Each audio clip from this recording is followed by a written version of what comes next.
Well, everyone, I'd like you to welcome Cynthia Samanian. She's the founder and CEO of Hidden Rhythm and the podcast host of the Experiential Table. I've linked her handles and social below. I really do enjoy her podcast, but I want to mention we did meet at a table in 2015. Oh, you have that photo. We're at Sen's on the Embarcadero, and we met over some delicious food and wine. The wine was actually from two sisters that didn't know each other, but they kind of learned about each other when their father passed away. And so one grew up in California, and I think the other one grew up in, is it Australia or New Zealand? New Zealand or Australia, yeah. Yeah. And then they ended up contacting each other, and now they make wine. I need a sister like that. So it was neat because we met each other that way, and we kind of hit it off since then. I didn't know it until recently, but Cynthia moved to Oakland, so yeah, that was exciting. But the other way I've kind of known Cynthia is through her experiential marketing agency. Back then, it was called Confetti Kitchen. And here's one of the events that she hosted for food and lifestyle influencers with a variety of brands like Rana. I don't know if you or any of you are familiar with that pasta company. But it was just really well set. And one of the things that I took away from this particular event that she invited us to, she made us all put our phones away at the beginning of the meal. After this moment. She gave us these little pouches, and we all put them away to really enjoy the moment and like being there. And it was such a refreshing change because when you're invited as an influencer to events, you're kind of excited to take pictures during the entire process. So it was nice to kind of be able to disconnect and really connect with the people around us. So as I mentioned, Cynthia is the founder of Hidden Rhythm, and it's an experiential marketing agency for food businesses. And she works with brands on designing and producing interactive and immersive events that increase awareness and build brand loyalty.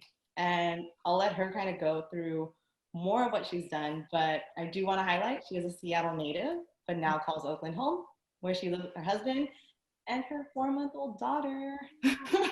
She's so awesome. Well, thanks for the intro. I will take it away. Good to meet you all, and thank you for having me. As Brandy mentioned, so my husband and I have lived in Oakland for a year. We're right off Piedmont Ave, next to the sushi place. That's amazing, and has a line, no matter with COVID or without COVID. I swear they are still doing pretty well. So we love it. My husband spent more time in Oakland before we moved there, so he had always been trying to get me to cross the bridge and come over, and I love it. It's been wonderful.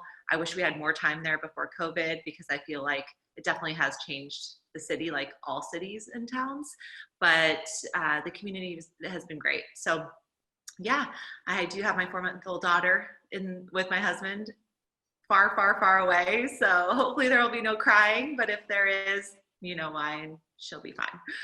Well, thanks again for having me, Brandy. I am really excited to talk with you all because things have just been different in my business, and I'm sure for a lot of you in your work and your lives, COVID has had an impact. And when Brandy and I were initially talking about this, I was going to talk about events and all these other fun ideas that you could do for your business or for the Rotary Club. But given where things are at, it actually made more sense to talk about a pivot.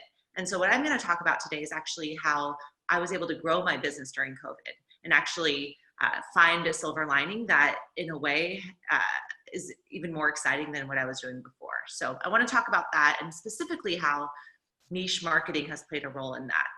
I'm not sure how familiar you all are with niche marketing, but it's something that I totally believe in. It's helped change my business. It's helped grow my business even during COVID. And so that's what I am excited to talk to you about this evening. So I will share my screen and pull up my slides. I think you have to give me permission, Brandy. It says it's disabled. Zoom changes their settings every day, you know? I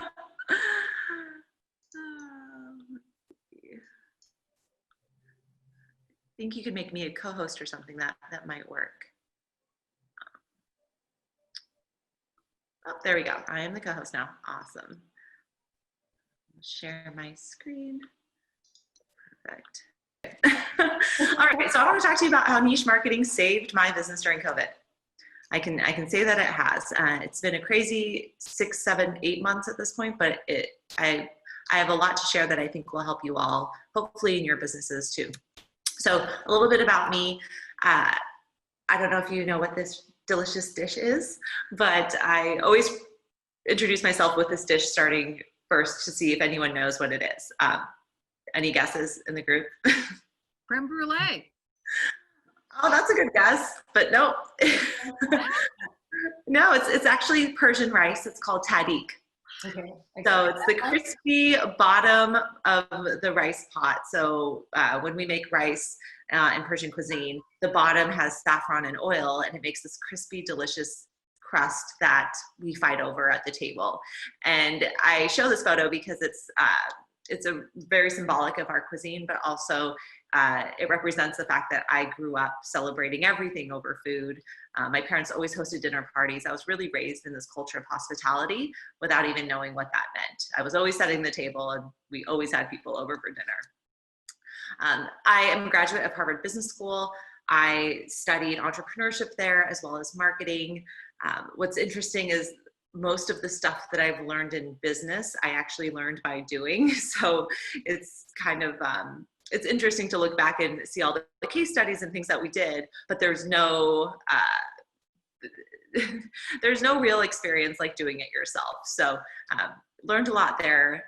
Eventually moved into food. As Brandy explained, I started an experiential marketing agency called Hidden Rhythm.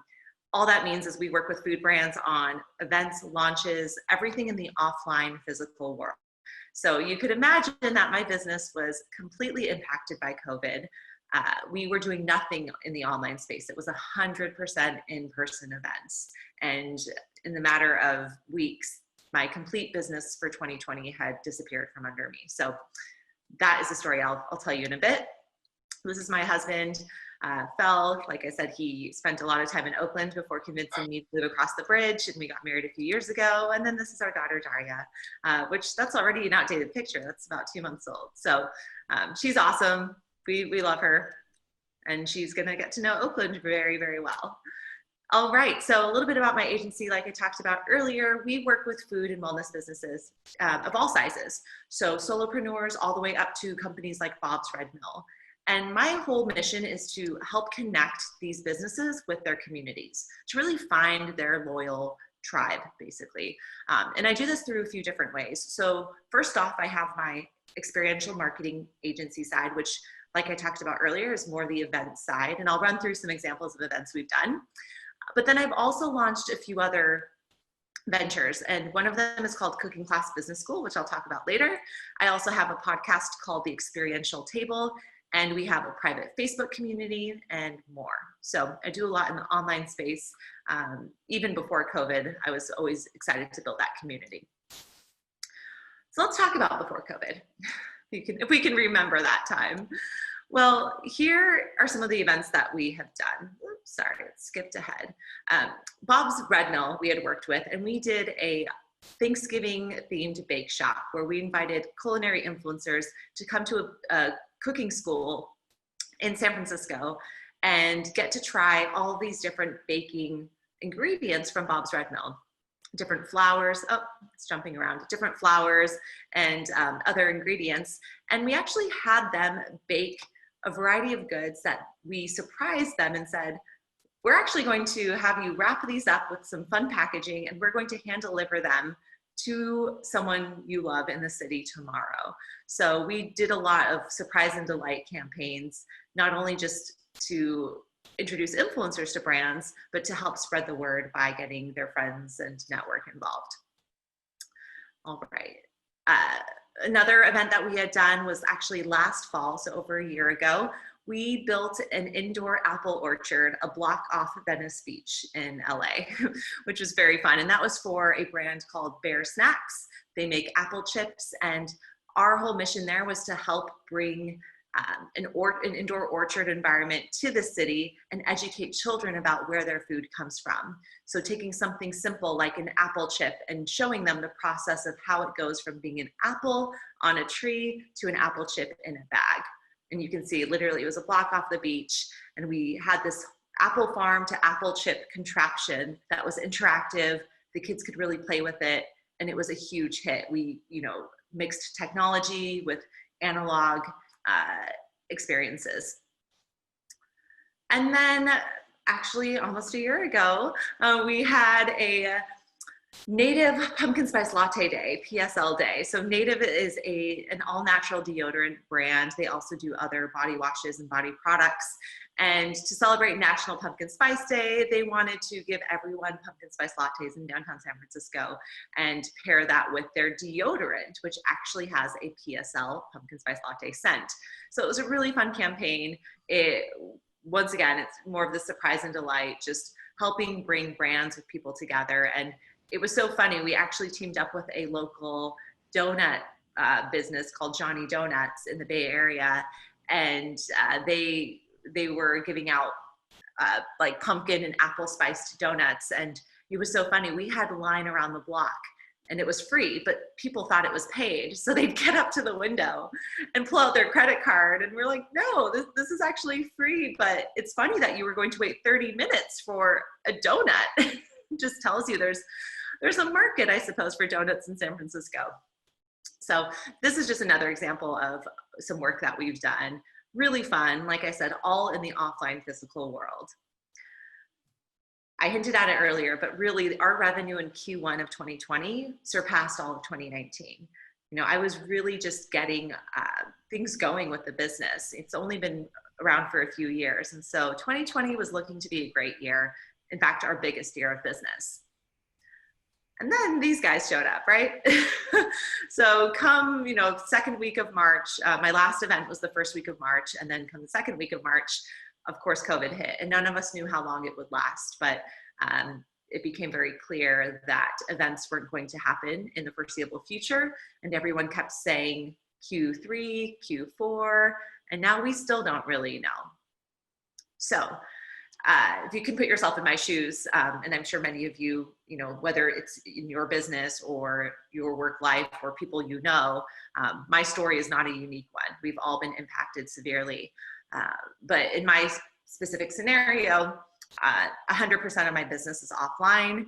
And not to mention my daughter's due date was June 28th. So I'm thinking to myself, okay, that maternity leave I was planning looks a little different now.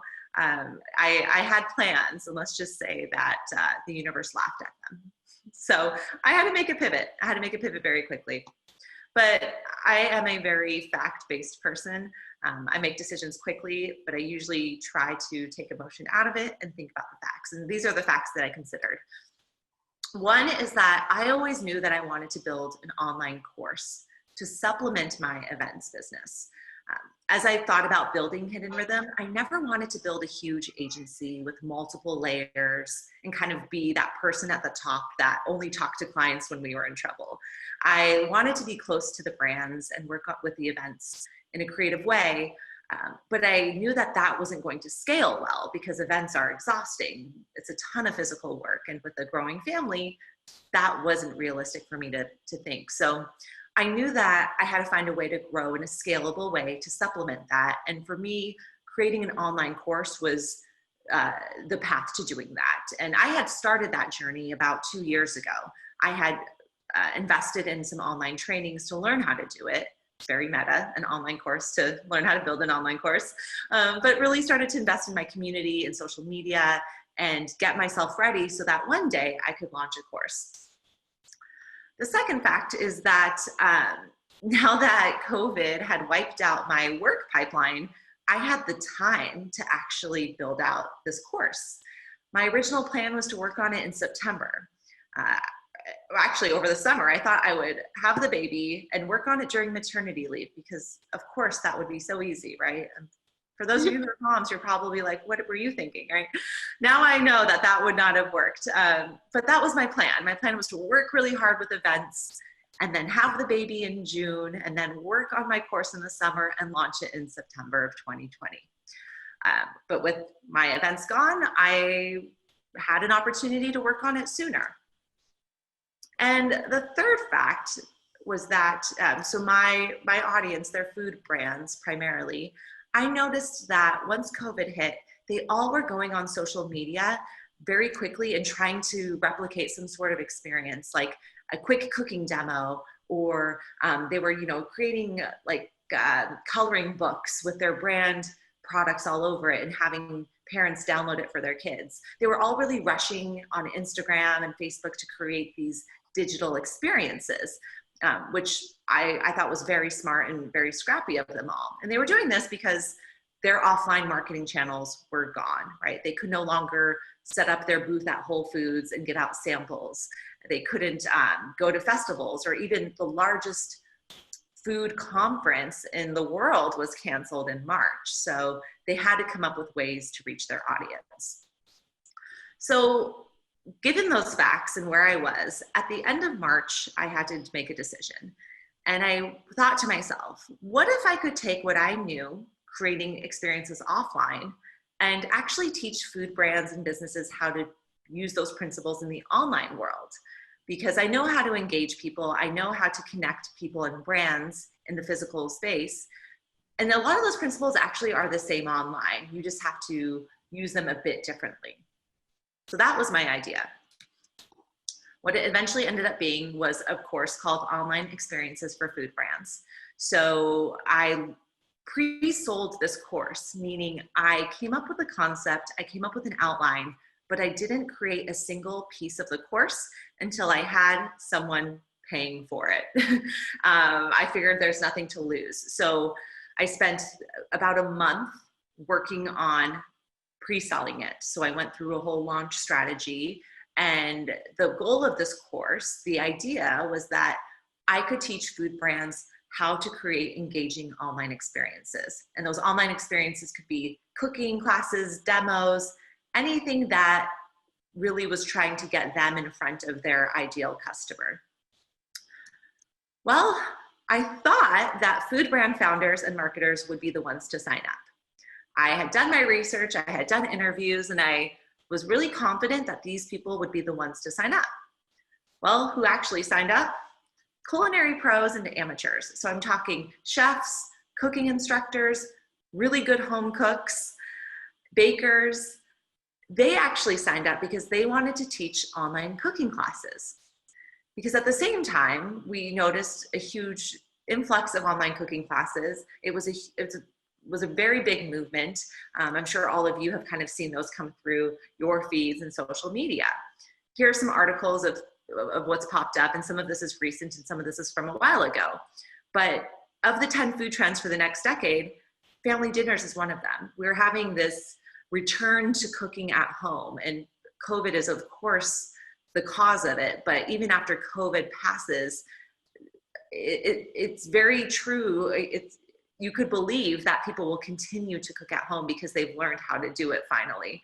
The pandemic is forcing us all to become better cooks, right? And then this final article, I think it's from the New York Times, I can't quite see the top, talks about how we've been able to travel and experience different cultures through food. So there's many different lenses in how food has, in cooking, I should say, cooking specifically, has entered people's homes. And so naturally, that's presented a really cool opportunity for people to teach online cooking classes. This is a chart of the Google search results, or the search interest, I should say, for the term online cooking classes. So you can see a year ago, back around September, fall of 2019, it was pretty flat, kind of up and down. Usually around the holidays it spikes, but then you see that huge spike about halfway through, and that's of course around COVID. And then you see it taper off around the 4th of July, and then it has started to rise again in the fall. So there are also trends that support there are many ways to look at this. And some of the trends that we see that really support that online cooking classes are something that are popular and there's a growing audience for, is that, of course, consumer lifestyles have changed, right? So because of COVID, people are cooking more now than they have before. 51% in a specific survey from Hunter PR said that they would continue to cook more after. So now that they have these newfound skills and perhaps confidence, they're going to continue cooking after COVID. We also have a lot of interest from the corporate side. So many companies like Google, as well as smaller companies, are reaching out to different culinary pros and experts across all fields really who teach to do some more team building for their employees who work from home. That's a huge part of these corporate programs. They all want to get people engaged and replace those work happy hours with something virtual. And finally, the technology has made it easier now than ever before to actually do this. So online cooking classes, most of them happen over Zoom. It is really simple and straightforward. It's not perfect, but it certainly is not a hurdle. It's possible. And one of the things that's really interesting too is that most of the people who were part of my first run of the program, Online Experiences for Food Brands, they were, like I said, the people who signed up were really culinary instructors and chefs and caterers and bakers.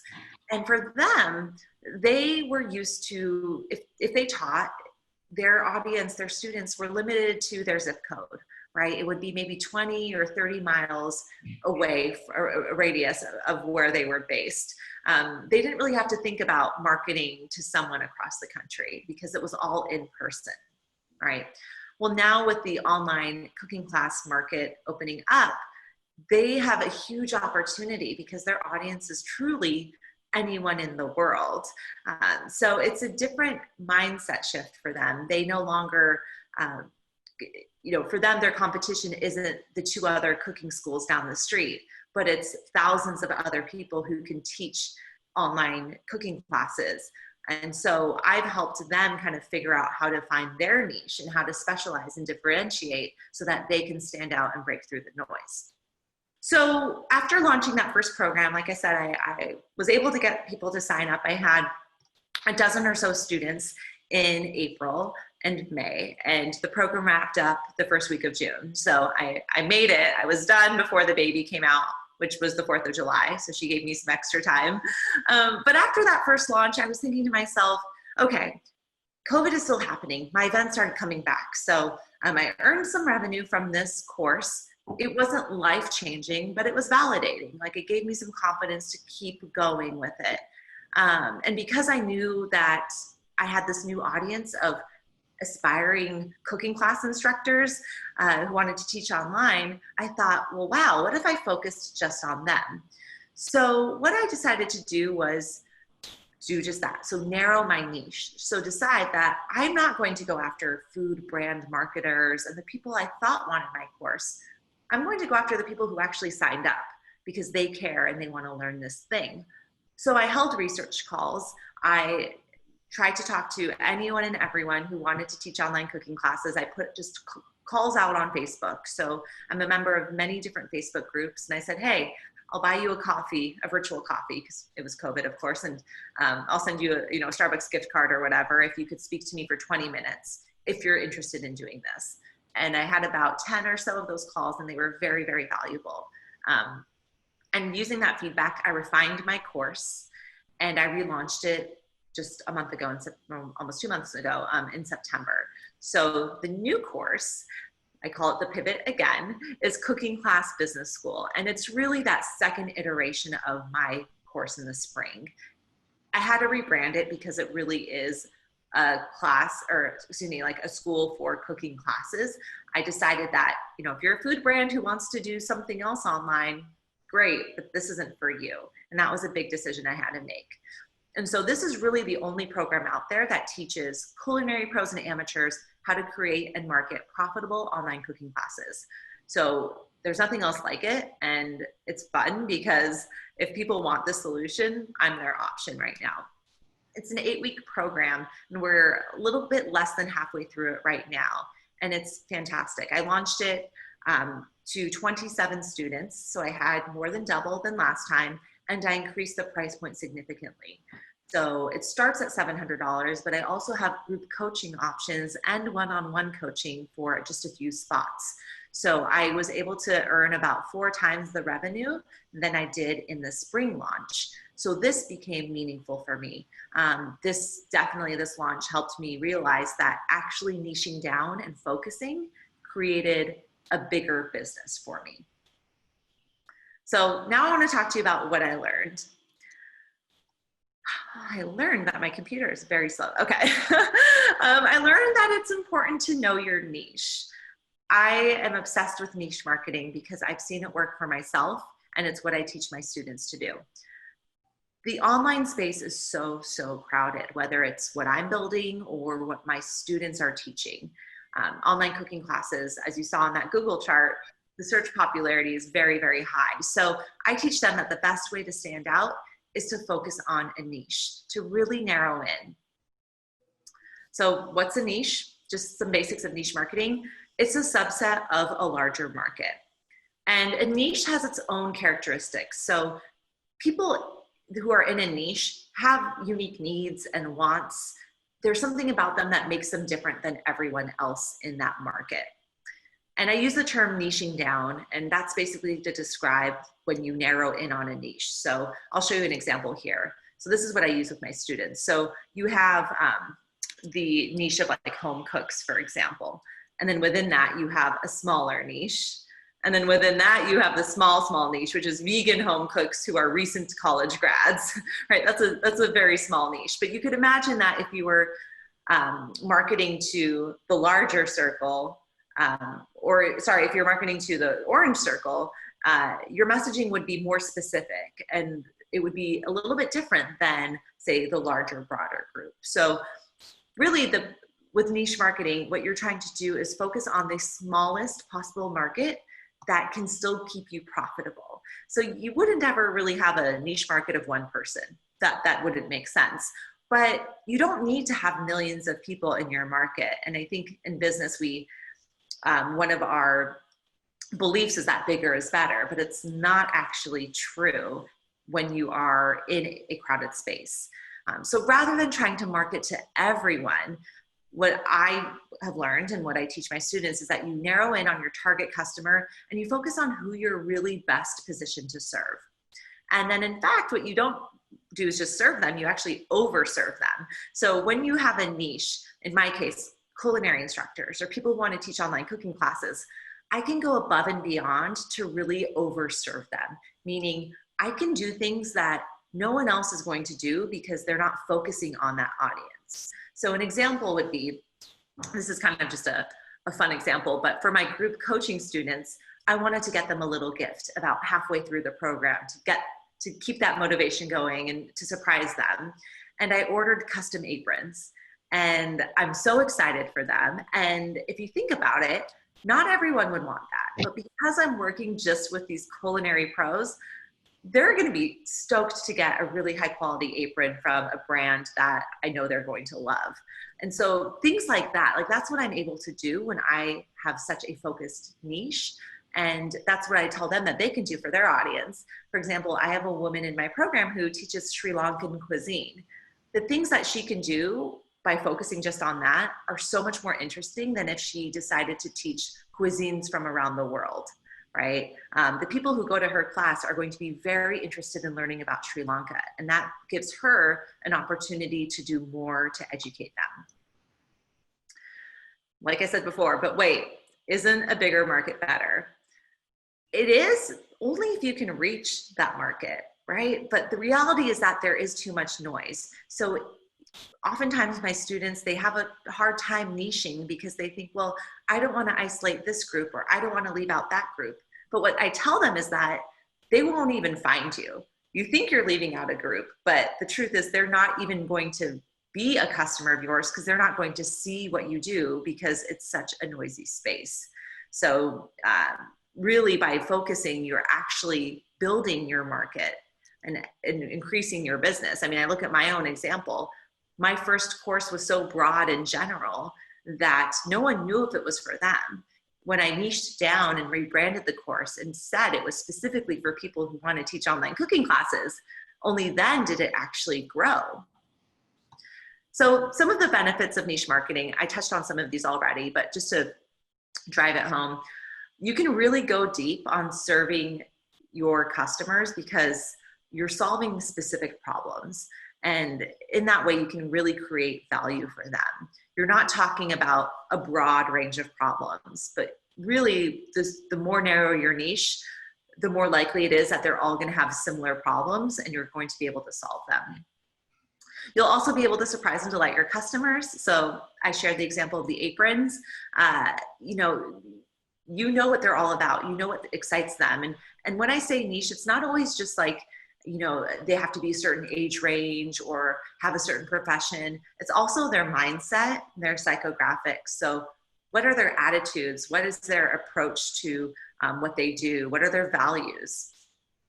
And finally, when you surprise and delight people, when you really create an awesome experience, this is something I've learned in the experiential world, in the offline world, you get word of mouth. And word of mouth is the best form of marketing because you don't have to do it. And, people trust other people's opinions more than you as a business. So that is by far one of the best types of marketing. And by focusing in on a niche, you get people talking and you get them talking to people like them, which then helps you grow your business. And so I'll end with this quote, which is, if you're everything to everyone, you are nothing to no one. And this is the quintessential niche marketing quote. I didn't make this up. I don't know who did, but it's true. It's this idea that if you try to be everything to everyone, you're actually not going to bring anyone into your world. And this stands true not only for business, but clubs, right? Like this group. When there are too many choices, people don't know what is for them. And so we have to make it easy for them and basically say, people like us do things like this. And I steal that from Seth Godin, who I follow, and he's a huge advocate of niche marketing. And I've learned a lot of what I know of niche marketing through him. So if you haven't read his books, definitely check it out. His latest book, This Is Marketing, is fantastic, and he talks all about it.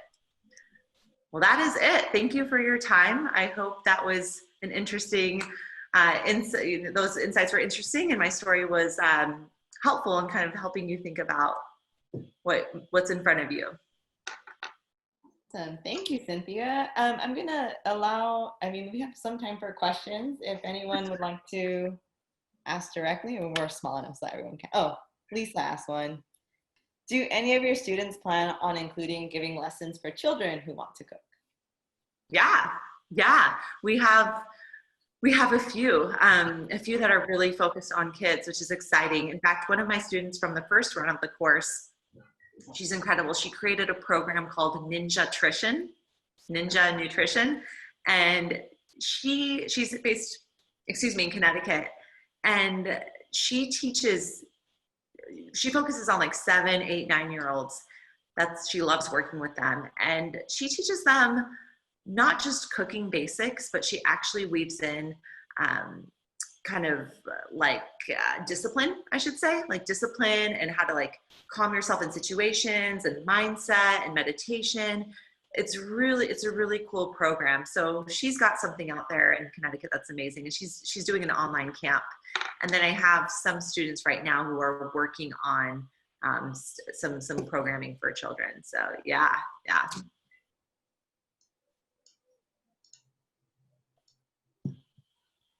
Oh, I see she says her granddaughter is 9. Oh, fantastic. Well, I can send maybe Brandy, I can send some recommendations to you and you could maybe forward it on to her. Yeah, perfect. My students now are still working on their classes, so they're not ready quite yet, but I do have some from my last round who could be really great. And then I also have some recommendations of people who are doing classes that aren't specific for children, but would work really well because they teach some fun stuff. Oh, awesome. Yeah. Did anyone else have questions they'd like to ask? So are you finding that more of these are trying to target their services to amateurs or more professionals? What's the market? What's the division in that? Yeah, great question. Honestly, I at first thought that they would all be targeting kind of the beginner home cook, but it hasn't. I would say it's about 70% that, and then 30% professional. So for example, I have a few chocolatiers in my class, and people, I mean, they're amazing. They create just gorgeous like bonbons, and they're all trained from, you know, French culinary schools, pastries programs. But for them, it's funny. One in particular that comes to mind, she was like, I do not want to teach anyone how to make icing. If I have to do that, no, I don't want to do it. I don't want to teach someone how to make cookies. She's like, I want to teach someone how to use all different types of materials to decorate cookies. And this is not just like frosting, right? Like she's thinking like making her own brittle that she then does something else to. It's like a weekend activity. So for her, she is going to target advanced home bakers, but even eventually she may teach other pro chocolate makers, or should I say chocolatiers, and help them step up their game. So there's actually a bit of a mix, but a lot of them, I'd say the majority are going after the kind of the home cook or the experienced home cook who wants to try a different type of cuisine, like the Sri Lankan example I mentioned earlier. Which is a very good cuisine, lots of coconut. Yeah, I'm learning more about it. Is there a good place in Oakland? Do you all know the Sri Lankan restaurant in Oakland? Not that I know of. If you know of it, let us know, because I actually had it in Sri Lanka, which is why I know of it, but they have coconut in everything. And So- cashews. They do a vegetable dish based on cashews, cooked cashews. That's fabulous. Wow.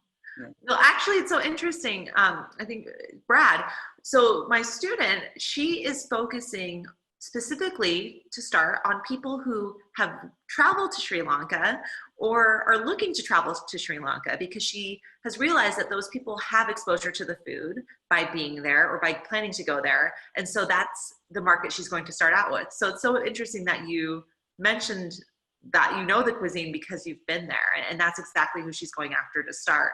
But it is one of the more up and coming cuisines. I wouldn't be surprised if we get a few restaurants. Well, maybe not now with what's happening, but I have to imagine there's got to be a place in the East Bay. Well, We and the other do openings all the time, I think. Yeah, Oh, okay. the other thought that I had is that, if they can connect with some of the people over in Sri Lanka to bring them in as featured, to talk about it, because the ingredients, while they are fundamentally the same, they're not. I mean, the flavors are different, even if you get a coconut from here or a coconut from there. Yeah, But fascinating way to look at it. absolutely. Any other questions? I can chat with Cynthia all day about marketing. And I feel bad talking about food and I get hungry all day long when I talk to my students, and they're like talking about cupcakes and curry, and I'm just constantly hungry. So I apologize for having a food related presentation, and I don't know if there's food in front of you. It's funny, when we met in person, we would have like takeout that we would order like from a different restaurant in Uptown Oakland, like Dosa. I don't know if you've had that yet. Yeah. We would sometimes order from there. I know it's not Brad's favorite, mostly tacos from like Belly. Oh, I love Belly. Oh my Yeah. gosh. We went there literally like the week before COVID. Yes. We walked there. It's so good. Oh my Yeah. God. So yeah, we have a good taste in food, I will say. That's probably what sets us apart. But I think one question I'd like to ask is, you didn't really kind of elaborate too much on how you built your community, because I think that was a really big portion of your ability to kind of pivot, and especially because I'm part of your community and see your Facebook posts and your emails. Can you kind of give a little bit of, I don't know, some tips for those of us that are trying to kind of still build it? Yeah, so I do have to give credit. I follow the framework of this online marketer. Her name is Amy Porterfield. I listen to everything she does. She has an incredible podcast called Online Marketing Made Easy. She used to work for Tony Robbins, really was in corporate, got burnt out, wrote one of the first books. I think she wrote Facebook Ads for Dummies back in the day.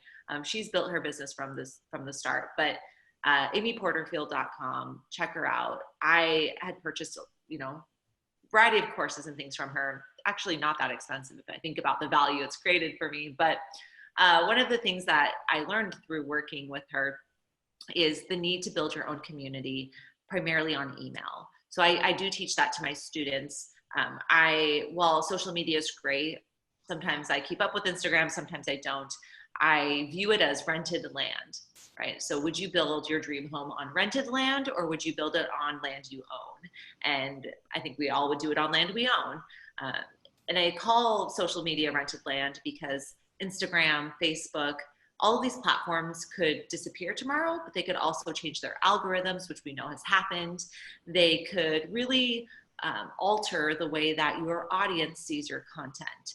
And so I used to spend a lot of time on Instagram, and I learned that it actually was a waste of time, meaning I should have prioritized my email list. And that is the land you own. As you build your email list, you own those emails. So you could use MailChimp, but then decide to switch over to a different email platform, but you take those contacts with you. MailChimp doesn't own them. So I have been a firm believer and advocate of growing your email list. And so that has been what I've done. And I've done it through multiple ways. I have created what I call like freebies, right? So highly valuable pieces of content that could be downloaded as a guide or a video training, for example. And that freebie should be targeting the types of people you want to draw in. So in my case, I create freebies around how to teach online cooking classes or how to market your online cooking classes. It's kind of a teaser of what they can expect from me if they sign up for my course, for example. So that's been helpful. So I will promote that freebie everywhere. I'll talk about it on social media. So I still use social, but the goal is not to get them to follow me on Instagram. In any marketing I do, the goal is to get them to sign up for my email list. So once they're on my email list, then I can market to them. I can do whatever I need to do. So that's been a big part of how I've built my community. And even with the freebies, I've paid for Facebook ads to get people to those freebies. So at some point I was able to do the math and say, okay, if I invest X amount of dollars to get people to sign up for this, right? So maybe it's $2 per lead or email sign up, right? If that's the math, then I can say what percent are gonna end up being paying students in my program. And it so far has always ended up being like, 10x a return or something significant. So it's like, okay, well, yeah, I will pay for that lead if it's high quality. So I could do a whole deck on Facebook ads. It's very, very powerful. And you can also use your email list for Facebook ads targeting. So as long as you have that email list, in my opinion, that's gold, and you can do so much with it. Thank you so much. I have to go to dinner now. So. Thank you. I'll follow up with any information. Yeah. Did anyone else have any other questions? I have a question. Oh, sure. Does the technological skill level of your students impact what you can market for them? Like in the case of the chocolatier, I'm imagining that the ability to visually demonstrate the fine dexterity it must take to handle the chocolate would be key to the class have value. But if they don't know how to set up a camera to do that, then it's also in the first place. So how do you handle those types of? Yeah, that's a great question. And it's something I have to kind of continue to remember is that my students are not, they're not tech savvy because they don't have to be, right? So they, when you go to culinary school, when you work in a restaurant, when you, even if you are, a home cook and you, aren't super tech savvy, like, yeah, you're not in front of Zoom and the things that I think are common and simple to figure out, like people just look at me like, what are you talking about? So the thing though that has been interesting is that there have been a lot of, I don't want to say advancements because that's kind of a little bit of a generous term, but the technology is there and there is a system that has worked and that's kind of what people are using. So what I mean to say is no one's really reinventing the wheel. So when it comes to teaching live, and so that is actually a module that I teach in my program. It's one of the final things that we teach is getting your tech set up, how to teach and have camera confidence, all of those things that they aren't trained to do because that's not why they went to culinary school and they didn't learn that in school. That's what we cover. And so what I mean to say is like a lot of this stuff has been figured out already. So for example, most people will have a 2-camera setup. So they'll have their front-facing laptop camera or a webcam, and then they'll have an overhead camera, which could just be an iPhone and rigged to a stand. So there's a kit at this point that people know they can buy that will get them 80% there. Now, professional looking video and the editing or getting like a really close-up shot, that stuff isn't happening for a lot of instructors, and the market isn't demanding it, right? That's the other thing I tell my students is like, you know what? People are just excited to be able to learn what you can teach them, and people are still paying a lot of money for experiences that aren't that great quality. So I tell them, if you can get your experience to be better than what's out there, you'll do okay. And also it's a learning curve. So I don't like to overwhelm them, you know, start with what you have, add on a piece of equipment every week or 2 weeks or month, whatever you can do, and then get there. But you're absolutely right. There's a lot of tech learning that has to come with the territory of teaching, and it can be overwhelming for sure. You got to get started somewhere, I think. And if you worry about it being perfect. Yeah, I mean, that's what I tell them on. A lot of them, especially with niche, defining your niche, no matter what industry you're in, it is the hardest thing to do because you are accepting the fact that you are turning away other groups of people. But what I remind them is you're not turning them away. If someone wants to buy your cooking and they're not in that specific category, you're still going to let them be part of it, but you're not tailoring your marketing to that person, because if you do, like, you know, you have to pick, basically you have to pick one. So they get sometimes caught up in analysis paralysis. And I tell them, you know, for me, I went through 3 iterations. I didn't talk about all of them in here, but I went through 3 iterations of thinking about who my audience was until I got to one that has stuck. And that's now, like, who knows, it could change in a year. Awesome. Thank you so much, Cynthia. We really appreciate your time today and presenting. I hope everyone felt it was informative. You probably won't get an online cooking class in the same way again, right? And we might have to ask you what the best, what to look out for eventually as consumers of There are some good ones. show, or class. So I might follow up on that. Maybe your students.